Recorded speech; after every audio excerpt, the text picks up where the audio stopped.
Hello बच्चों, JEE main 2023 का question है 24 जैन सेकेंड शिफ्ट का। An alpha particle, a proton and an electron have the same kinetic energy. Kinetic energy यहाँ पे same बोला गया। Which one of the following is correct in case of de Broglie wavelength. पूछ रहा कौन सा correct होगा डिब्रॉगली वेवलेंथ के केस में। ठीक है, तो सबसे पहले हम लोग डिब्रॉगली वेवलेंथ डिफाइन करेंगे। तो डिब्रॉगली वेवलेंथ क्या होता है बच्चों? डिब्रॉगली होता है h/p। ठीक है, वेयर पी क्या होता है? पी होता है मोमेंटम। ठीक है ना, पी होता है यहाँ पर मोमेंटम और एच होता है प्लैंक कांस्टेंट। तो यहाँ से देखिए काइनेटिक एनर्जी और मोमेंटम में रिलेशन क्या आता है? p²/2m।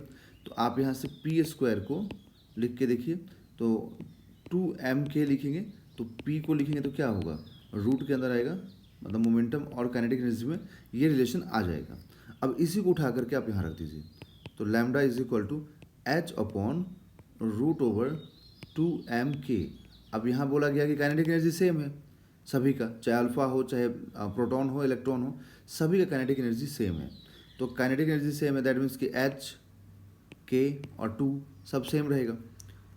ठीक, तो जो वेवलेंथ होगा वो डायरेक्टली प्रोपोर्शनल टू 1/√m होगा, 1/√m होगा।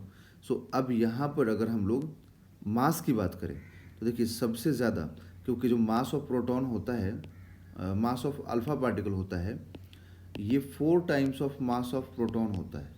ठीक है, और तो हम इस केस में क्या बोलेंगे फिर कि mass of alpha particle is greater than mass of proton greater than mass of electron. Okay, तो सबसे ज़्यादा यहाँ पे अल्फा का मास है, फिर प्रोटॉन का है, फिर इलेक्ट्रॉन का है। तो आप यहाँ देखिए वेवलेंथ किसके प्रोपोर्शनल है? रेसिप्रोकल ऑफ मास है।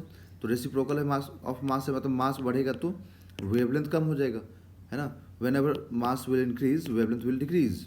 सो यहाँ पे सबसे ज़्यादा जिसका मास उसका सबसे वेवलेंथ कम, मतलब सबसे ज़्यादा वेवलेंथ किसका होगा? देखिए सबसे वेवलेंथ कम होगा अल्फा का, फिर कम होगा प्रोटॉन का, और सबसे ज़्यादा वेवलेंथ होगा इलेक्ट्रॉन का। तो ऑर्डर मिलेगा, इलेक्ट्रॉन का वेवलेंथ सबसे ज़्यादा, फिर प्रोटॉन, फिर alpha. That is option number B is a right answer.